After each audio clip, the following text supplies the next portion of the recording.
Mabuhay ang bagong kasal. Maaari kaya.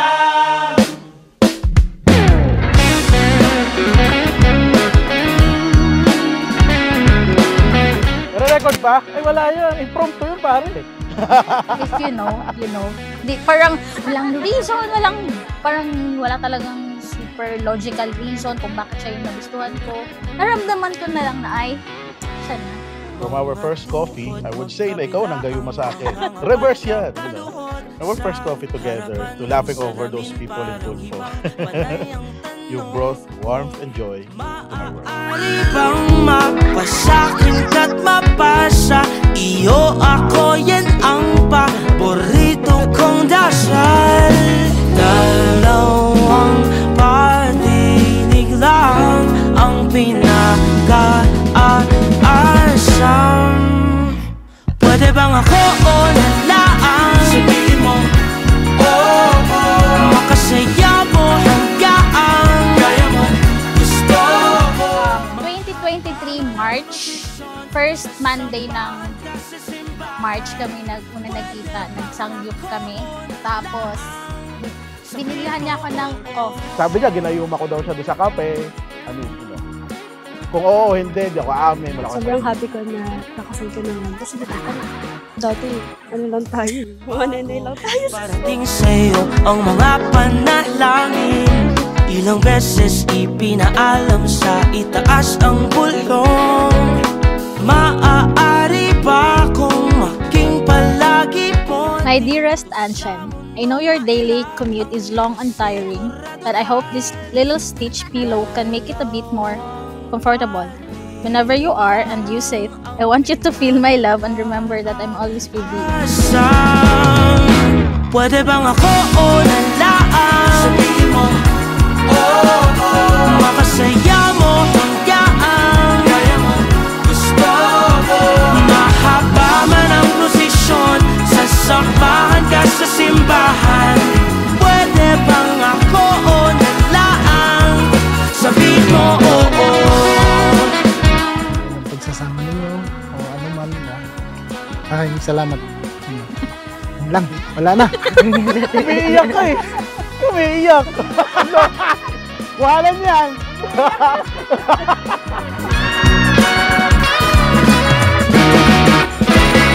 Today, on our first anniversary, I stand here overwhelmed with gratitude because I get to marry you again. Binigay mo yung dream wedding ko na church wedding. Maaari kayang mapasakin pinakaaasam. Pwede bang ako o nalaan? Sabihin mo, makasaya mo hanggang kaya mo gusto mo. Mahaba man ang prosesyon. No return, no exchange paglabas ng chapel na ito. Dapat yun yung malinaw. Dahil una nga, hindi ka pinilit na gawin. Actually, planning pa lang kami, nag-check na talaga. Kasi ako, hindi talaga ako articulate. Tapos sa TikTok, nag-check na ako na ano yung isusulat ko. Kasi parang, ito yung gusto kong sabihin, pero hindi ko alam paano ko sasabihin. So, nag-check na talaga ako sa TikTok. The whole year. Georgia. So I think, binigay niya sa akin kasi LDR kami. So, gagamitin ko to palagi kong maalala, every month, every day. And the message is 365 later, I'd still choose you, still marry you, still love you close. I'll never let you go again like I did. Nag-decide kami na walang yung will you marry me, ganyan. Parang talagang nag-align na lang kami na I think kailangan natin gawin to. So, January, last year, same day, we decided to get married. Di ba ang bilis? Yun lang! I was lost within the darkness, but then I found her, I found you. Nasasabi hindi perfect yung family ko. ang daming flaws, pero tanggap niya ako, ganito, ganyan. Tapos, parang hindi ko nga ina-expect na, ay, kaya pala akong mahalin na ganito. Kasi before mga previous relationship ako, parang ako yung naghahabol. Tapos doon, nung sa kanya, parang Disney princess nga yung feeling ko. So, ayun. Ano lang, ang swerte ko lang talaga sa kanya. Laging sinasabi sa kanya, ang swerte ko sa'yo. Sinisipon! At kinakaman, baka matapa ako mamaya. I will never fall in love again until I found her. I said I would never Jen, fall. sa harap ng Diyos at ng kanyang sambayanan, Tinitipan kitang maging aking asawa, sa hirap at ginhawa, sa dusa at ligaya, ikaw lamang ang aking iibigin, at itatanging karugtong ng buhay ngayon at kailanman.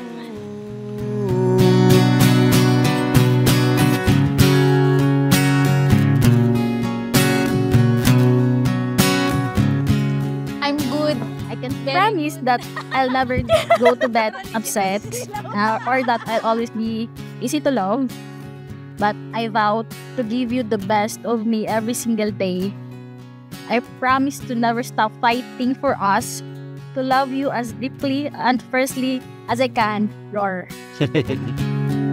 I will never fall in love again until I found her. I said I would never fall. pinapahalaga niya talaga. Pati yung family ko, which is like super green flag sa kanya kasi mahal na yung family ko. You are my partner, my dreamer, and my forever. I love you. I found you.